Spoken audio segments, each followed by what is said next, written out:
Entry ऐसी थी कि इस एक ही सीन से इसकी अदाकारा का सलाहियत ज़ाहिर हो गई और गुरु की ड्रामेटिक एंट्री वाले चंद मिनट की सीन ने टर्किश फैंस की बड़ी तादाद को इस ड्रामा सीरीज की तरफ तवज्जो देने पर मजबूर कर दिया है। उम्मीद है कि गुरु का किरदार अच्छे और मजबूत स्क्रिप्ट के साथ आएगा, क्योंकि सीजन 1 में सियासत यूपी के पहले भाई शहनशाह की एंट्री हुई थी। वो अच्छा किरदार था लेकिन जल्दी चला गया। इसके बाद अगला गुरु अच्छा ड्रामे में अपने फायदे के लिए हमेशा मुश्किलात पैदा किया करता था, लेकिन गुरु की पहले ही तकरीर ने बता दिया कि गुरु कौन है। इसका कंपैरिजन संजय के साथ किया जा रहा है, लेकिन नाज़रीन इकराम मैं कहना चाहूंगी कि एक्टर कोच ने अपनी जबरदस्त परफॉर्मेंस संजय के तौर पर दिखाई थी, तो अब देखते हैं कि क्या गुरु भी वैसा ही परफॉर्म कर सकता है या नहीं। और बारिश प्रकाश की एंट्री के बाद तुर्की में एक बार फिर से ये कंट्रोवर्शियल बहस शुरू हो गई है कि हीरो के किरदार के लिए युगल गणेश को ही क्यों लिया गया। टर्किश मीडिया में कहा जा रहा है कि अमरीकन एक्टर्स की चॉइस के मामले में आमतौर पर अच्छे हैं, लेकिन युगल गणेश के मामले में इनसे गलती हो गई। वकील कास्ट अच्छी है, लेकिन वर्स्ट चीज ये है कि एम सीरीज में quality actors non historical role अदा कर रहे हैं।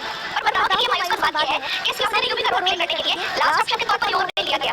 इब्राहिम जैन को अगर इस रोल को ना कराया होता तो इस सीरीज का माहौल कुछ और होता, क्योंकि इस सीरीज का सबसे बुरा अदाकार ही इस सीरीज का मरकजी किरदार है। तुर्कों का कहना है कि युगल गणेश अदाकारी के मामले में बिल्कुल भी अच्छे नहीं और हर वक्त अपना चेहरा एक जैसे एक्सप्रेशन देता है। तो बहरहाल ये बहस पहली बार नहीं छिड़ी, इससे पहले मैंने अदाकार के एंट्री के बाद भी यही एतराज़ात किए गए थे। इस बार में आप लोग बेहतर बता सकते हैं कि युगल गणेश को आप लोग 10 में से कितने नंबर देंगे।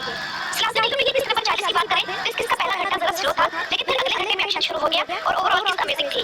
इस किस का स्क्रिप्ट बहुत जबरदस्त था और युगल गणेश का वो सीन बहुत जबरदस्त था जिसमें वो हाथ कमर पर बांधे अपनी उंगली उठाते हैं, तो वो देखकर सुल्तान वाले सीरीज में सुल्तान वाले का अंदाज याद आ गया। और इस एपिसोड में दुश्मन की तमाम चालों का मुंह तोड़ जवाब सलाहुद्दीन अय्यूबी ने जहानत और जुर्रत से दिया, जिसमें सादिक हासिल की मदद के साथ थी। और जब तमाम दुश्मन एक जगह इकट्ठे हो गए तो सलाहुद्दीन अय्यूबी के भाई बोरो की एंट्री इस सीरीज को एक नई डायमेंशन में ले गई। सबसे अहम बात यह कि उसकी एंट्री एक अहम मौके पर की गई। बताया जा रहा है कि इनके लिए स्पेशल कॉस्ट्यूम्स बनाए गए हैं और आर्ट करने के प्रोसीजर के बाद इनके सर पर 700 हेयर एक्सटेंशंस लगाई गई हैं। इसके अलावा एक स्पेशल आउटफिट भेड़ी के पैटर्न वाला इनके नाम की अलामत है, जो कि इस ड्रामे में इन्हें दिया गया है, यानी बोरो। और नाज़रीन इकराम, इस एपिसोड का सबसे बड़ा शौक मलिक महमूद की शहादत था। हम तो अभी तक शेर को की मौत से नहीं समझे थे, तो मलिक महमूद भी चला गया। ठीक है कि बेशक शुरू में हमें इस किरदार से नफरत थी, लेकिन अब तो वो सलाहुद्दीन अय्यूबी का सबसे बड़ा सपोर्टर था, खासतौर पर दूसरे सीजन में। इसके अलावा महमूद की जिंदगी की एंडिंग शॉकिंग होने के साथ साथ खूबसूरत भी थी कि जुमे का खुतबा सुनने के दौरान उन्हें शहादत मिली। और ये वो तारीख लम्हा भी था जब जुमे का खुतबा आवाज़ खलीफा का नाम लेकर पढ़ा गया।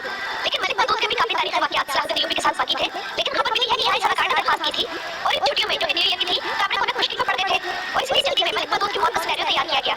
लेकिन तारीख के हिसाब से महमूद के सलाहुद्दीन अय्यूबी के साथ कई तारीखी इवेंट्स बाकी थे।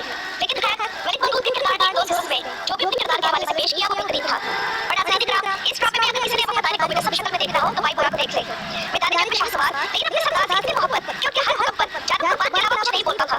महमूद की शहादत पर भाई बोरा को रोना और आज जान कुर्बान कहना रुला गया। काश हम भी अपने अल्लाह और रसूल के हुक्मों पर इसी तरह जान कुर्बान कहना सीख लें।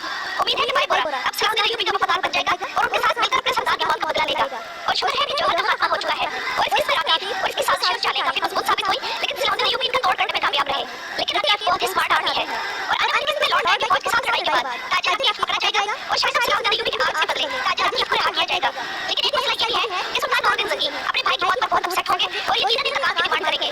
और देख रहे हैं कि क्या यहाँ भी सलाहुद्दीन अय्यूबी और सुल्तान नूरुद्दीन ज़ंगी के दरमियान इस मसले पर कोई इख्तिलाफ होता है या नहीं। वैसे यहाँ ये सिनेरियो भी हो सकता है कि काउंटेस मिला इन आग को खुफिया सुरंग के जरिए निकाल दें और ताजा हथियार को महमूद के कत्ल के बदले मार दिया जाए। लेकिन लगता नहीं है कि ताजा हथियार का खात्मा इतनी जल्दी हो जाएगा, इसलिए मुझे लगता है कि कोई नया डर लेंगे। इस एपिसोड की एक और अच्छी बात यह है कि अब ये तारीखी किरदार की दोबारा बात हो गई है और तारीखी तौर पर भी सलाहुद्दीन अय्यूबी और अमीर यारों की आपस में खड़ी रही थी, जो कि हम देख भी रहे हैं।